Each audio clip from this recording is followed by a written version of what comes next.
So continuing with the concept of vectors, थोड़ा बहुत unit vector का आपको आइडिया आई होप समझ में आ रहा होगा।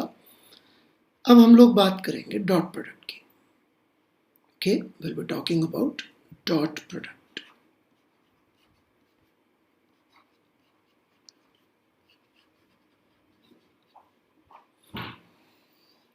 अब जो सबसे बड़ा इशू ये वेक्ट समझने में होता है इस समय डॉट प्रोडक्ट, वो ये कि हम इसका कोई डायरेक्ट बहुत अच्छा एप्लीकेशन आपको अभी नहीं समझा सकते। क्यों? वही इसीलिए कि मैथ्स और नीड बेसिस पे हम थोड़ा सा आगे चले गए। हमें इस मैथ्स की राइट नाउ की ज़रूरत नहीं पड़ रही है, लेकिन थोड़ा वेक्टर की प्रैक्टिस इसके बिना हो नहीं पाती, इसलिए हमें समझाना पड़ता है। तो अभी तक आपको ये बात तो समझ में आई होगी कि फिजिक्स में we deal with many many new quantities, नई नई क्वांटिटीज़ आती रहती है। कुछ क्वांटिटीज़ वेक्टर होती है, कुछ क्वांटिटीज स्केलर होती है।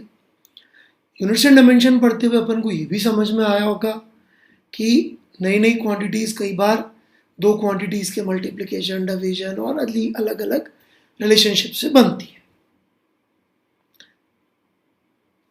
फिजिक्स में कई ऐसे इंस्टेंस आए कि जहां पर दो वेक्टर क्वांटिटीज़ के मल्टीप्लिकेशन से एक स्केलर क्वांटिटी डेवलप हो रही थी, राइट? दो वेक्टर क्वांटिटीज के मल्टीप्लिकेशन से जो फिजिकली जो चीज आ रही थी वो स्केलर थी। अब ऐसा क्यों हो रहा था, कैसे हो रहा था, उसके लिए मुझे बहुत फिजिक्स पढ़ानी पड़ जाएगी, जो मैं इस समय नहीं करना चाह रहा हूं। तो कहने का मतलब कि we come across a situation जहां दो वेक्टर्स है और इनको जब हम मल्टीप्लाई कर रहे हैं ए एंड बी, और जो मल्टीप्लिकेशन है उसका टाइप कहलाता है dot product, also known as scalar product,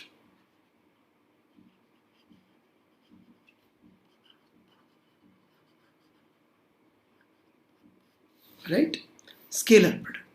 तो ए डॉट बी को डिफाइन ही ऐसे किया गया है कि वो स्केलर आए, और फिजिक्स में कुछ ऐसी चीजें होती हैं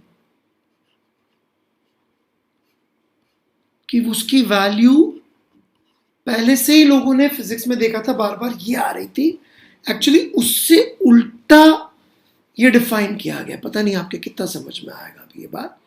मतलब कुछ ऐसा हो रहा था कि दो वेक्टर क्वांटिटी का जो अफेक्ट आ रहा था मल्टीप्लिकेशन पे, उसमें कहीं ना कहीं cos theta was playing a significant role,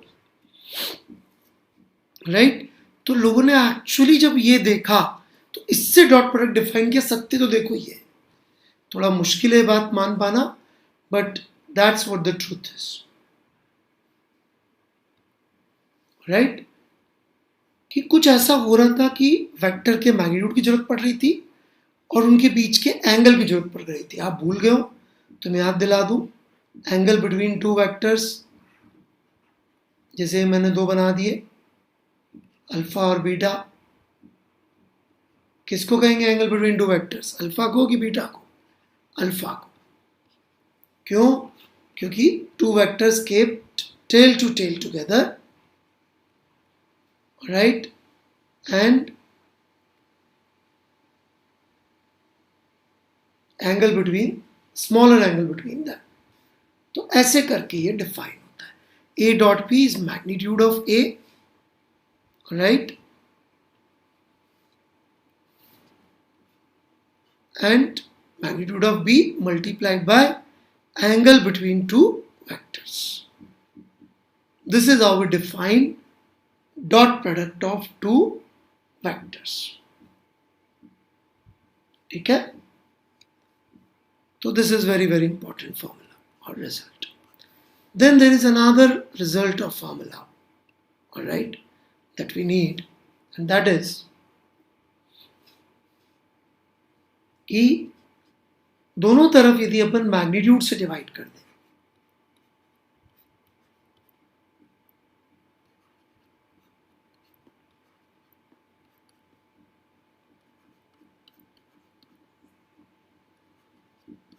अब आप देखेंगे तो मैग्नीट्यूड के लिए मैं बॉदर नहीं कर रहा हूँ, ऑलराइट, ये सारा लिखने की, क्योंकि अब समझ में आने लग गया होगा। और ये बन जाएगा A vector divide by its own magnitude is A cap. तो A cap dot B cap becomes cos theta. Very significant result, जिसकी हमें 12th में भी बार बार जरूरत पड़ेगी, फिजिक्स में।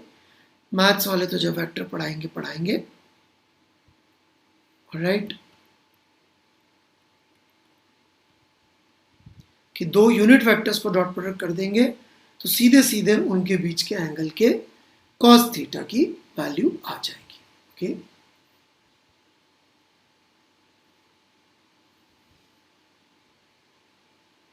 Got it? तो ये दोनों ही रिजल्ट बहुत सिग्निफिकेंट है, जो हमें पता होने चाहिए। इसको कैसे अप्लाई करना है, क्या यूज है, उसके लिए थोड़ी सी पेशेंस रखनी पड़ेगी। अभी मान के चले आप कि सब कुछ अभी का अभी समझ में आ जाए, वो नहीं हो पाएगा। You have to keep some patience, it would take time. लेकिन कुछ काम की बातें जो अभी का अभी हम बता सकते हैं, जैसे आई कैप डॉट आई कैप कितना हो जाएगा, कितना एंगल होगा आई कैप और आई कैप के बीच में, 0। तो कॉस 0 कितना होता है, 1। So what would be J cap dot J cap, same.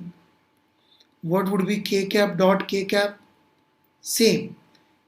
Does that mean कि किसी भी यूनिट वेक्टर के बीच का एंगल 1 होगा? नहीं नहीं नहीं नहीं, ये तो आई कैप वाले है जो स्टैंडर्ड यूनिट वेक्टर है ना। ए कैप डॉट बी कैप जरूरी नहीं है 1 है, वो तो उनके एंगल के बीच में डिपेंड करेगा। ठीक है, आई कैप डॉट जे कैप कितना होगा, कितना एंगल होगा आई कैप और जे कैप के बीच में, कितना एंगल होगा, 90। कॉस 90 कितना, 0। This gives me J cap dot K cap, वो भी 0। This gives me I dot K cap, वो भी 0, क्योंकि ये सब भी वैल्यूज, इनके बीच के एंगल भी 90 डिग्री होंगे, राइट। तो ये भी बहुत सिग्निफिकेंट रिजल्ट है, जो वैसे तो प्रैक्टिस करते करते इजीली याद हो जाते हैं, राइट। तो ये भी हमको पता होने चाहिए कि भाई आई कैप डॉट आई कैप करें तो क्या होगा। ठीक है, तो आगे बढ़ते हैं। जैसे कि मान लीजिए मेरे पास में दो वेक्टर है, okay, vector A which is A X I cap plus A Y J cap plus A Z K cap, and another vector B bx i cap plus by j cap plus bz k cap। ऐसे करके मेरे पास दो vectors, ठीक है। And I want you to find out a dot b क्या होगा in terms of components, क्योंकि ultimately vectors अपन को अब तक समझ में आ गया कंपोनेंट के फॉर्म में ही काम किया, राइट। तो पॉज करके निकालिया।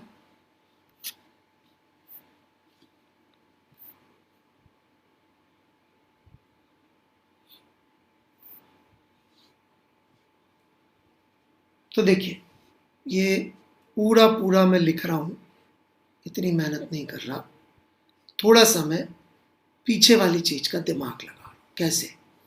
मैंने उठाया सबसे पहले आई कैप, राइट, ये आई कैप वाली टर्म उठाई। जब मल्टीप्लाई करने जाऊंगा डॉट प्रोडक्ट करने, तो इसके साथ जो डॉट प्रोडक्ट होगा उसकी वैल्यू लिख दे रहा हूं, विच is A x bx and i dot i which is 1। अब इसी का जब मैं नेक्स्ट क्वांटिटी के साथ डॉट प्रोडक्ट करूंगा तो आई कैप डॉट जे कैप आएगा, उसका वैल्यू कितना था, आई कैप डॉट जे कैप का वैल्यू कितना था, 0 था ना, राइट, 0 था, तो कुछ बचेगा ही नहीं। ऐसे आई कैप डॉट के कैप करूंगा तो कितना आ जाएगा, 0, तो सिर्फ यही टर्म बचेगी। नेक्स्ट इसी तरह से मैंने ये उठाया, आप में से कई लोग गैस कर सकते होंगे कि सिर्फ यही टर्म बचेगी, क्योंकि जब जे डॉट आई करूंगा तो वही वैल्यू आएगी। आप बोलेंगे सर आपने जे डॉट आई तो बताया ही नहीं। बड़ा आसान है, जे डॉट आई करूंगा तो भी 0 ही आएगा। क्यों? क्योंकि एंगल आई और जे के बीच में हुई, जे और आई के बीच में भी होगा 90 डिग्री, और बाकी के कैप के साथ भी डॉट प्रोडक्ट 0। इसी तरह से तीसरा भी आप प्रेडिक्ट कर सकते हैं कि ये आ जाएगा, right. So this is going to be value of a cap dot b cap in form of components, and that's a very significant result. कि कंपोनेंट की इंपॉर्टेंस अब तक आपको समझ में आ गई होगी, right. It's a very significant result कि डॉट प्रोडक्ट ऐसे करके अपन दो वेक्टर्स के बीच का निकाल सकते हैं, राइट। जैसे कि यदि मैं आपसे पूछूं कि A vector which is 3i cap minus 4k cap and b vector which is 2j cap plus 3k cap, तो a vector dot b vector क्या होगा? What will be a vector dot b vector? अब यहां पे हमने क्या किया, चतुराई से 0 नहीं लिखा है ताकि आप कंफ्यूज हो जाए। तो आप चाहें तो लिख लें इसको पूरा, a वेक्टर को, a वेक्टर को पूरा लिखेंगे तो कैसा दिखेगा? a वेक्टर पूरा, a वेक्टर पूरा अपन को दिखेगा 3i cap plus 0j cap minus 4k cap। इसी तरह से b वेक्टर को पूरा लिख ले तो 0i cap plus 2j cap plus 3k cap। ऊपर वाला रिजल्ट लगा लें, अपनी बुद्धि लगा लें, डॉट में आई काम आएंगे। तो a डॉट b जब मैं लिखूंगा तो कितना हो जाएगा? 0। ये भी कितना हो जाएगा? 0। और लास्ट वाला बचेगा, that is -4 into 3 which is -12. So it is going to be -12. A vector dot b vector -12. ठीक है। सो आई होप ये छोटा सा बात आपको समझ में आ रहा होगा। बहुत छोटी सी बात है जो आपके समझ में आ रही होगी। Let's try one more question, alright, that is find angle between a vector which is 3i cap minus 4j cap plus 2k cap and ध्यान से देखिएगा z एक्सिस। ये क्या पूछ लिया मैंने? दूसरा तो मैंने वेक्टर ही नहीं दिया। How do we find that? But z axis is a direction, right? तो इसकी जगह डायरेक्शन लिख सकते हैं क्या हम? Yes, it is simply k cap. तो एसेंशियली हमारा b वेक्टर क्या हो गया? ये हो गया। और एंगल बिटवीन टू वेक्टर्स निकालने के लिए हमने क्या जुगाड़ बताया था? हमने ये बताया था, राइट? तो इसको पुट कर लेते हैं अपन। क्या था कि angle between two vectors cos theta is a cap dot b cap. तो a कैप लिख देते हैं 3i cap minus 4j cap plus 2k cap divided by 9 plus 16 plus 4 whole under root dot b cap तो खुद ही unit vector ही, direction ही है वो।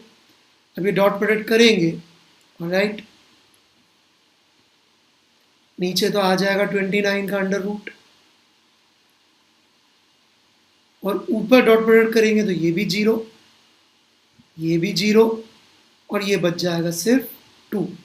सो this is cos theta 2 by root 29। So this would be the angle. इसको कई बार पढ़े लिखे लोग ऐसे लिख देते हैं, अपन को घबराना नहीं है। वो यही कह रहे हैं कि भाई जिस एंगल का कॉस लेने पर 2 बाय रूट 29 आ जाए वो हो जाए, तो घबराने का, ठीक है। सो आई होप थोड़ा बहुत आपको डॉट प्रोडक्ट समझ में आया हो।